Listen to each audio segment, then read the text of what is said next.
At age 12, he astonished the elders in the temple. And then, he vanished. The next time we see Jesus in the Bible, he's 30 years old, standing by the Jordan River, ready to begin his divine mission.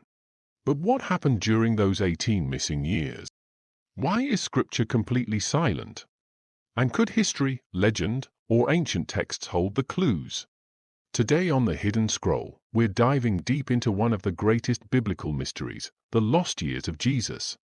The last glimpse we get of young Jesus is found in the Gospel of Luke. And Jesus increased in wisdom and stature, and in favor with God and man. Luke 2 verse 52, at just 12 years old, he amazed the religious scholars in the temple. And then, nothing. No mention of his teens. No record of his 20s. Just silence. Until, suddenly, at age 30, he appears again, preaching, healing, walking on water, and calling himself the Son of God.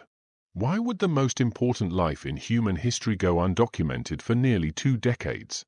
Early Christians were just as curious as we are today. And in their search for answers, some wrote alternative accounts, now called Apocryphal Gospels. One of the most famous is the infancy Gospel of Thomas, not written by the disciple Thomas, but attributed to him.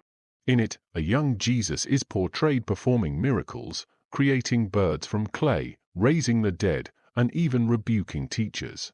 Fascinating stories, but they were not included in the Bible. Why?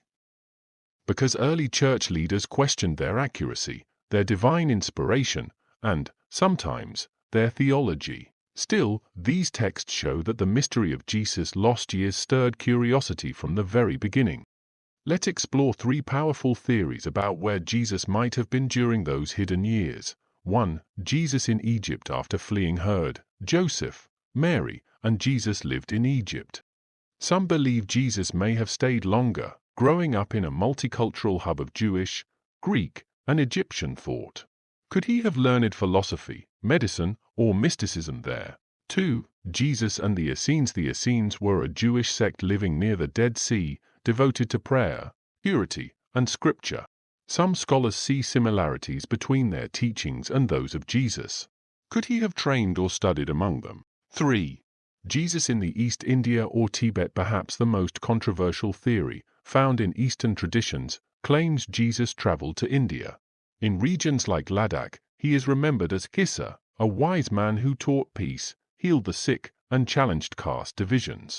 Could this be the same Jesus? Historians debate these claims. But their persistence raises a compelling question: was Jesus quietly preparing to get away from the spotlight for a mission that would change eternity? Some believe the silence was intentional, that the Gospels were never meant to be biographies, but testimonies to his divinity. Others say his quiet years reflect something deeper, that the Son of God chose to live a normal, humble, hidden life. He likely worked as a carpenter. He prayed. He waited. Just like many of us, growing in the unseen. Perhaps the greatest secret hidden in Jesus' lost years isn't where he went, but who he was becoming. Before miracles, there was patience. Before the cross, there was silence. Before being revealed to the world, he was hidden in Nazareth. And maybe that's the message for us, that the unseen years matter, that quiet obedience is holy, and that God is often shaping us when no one else is watching. What do you think happened during the lost years of Jesus? Do you believe he traveled, studied, or simply waited in Nazareth? Tell us in the comments. I'd love to hear your thoughts. And if you enjoy uncovering biblical mysteries, ancient secrets, and faith-filled discoveries, make sure to subscribe to The Hidden Scroll, Secrets of Faith and Time. Until next time, keep seeking what's hidden.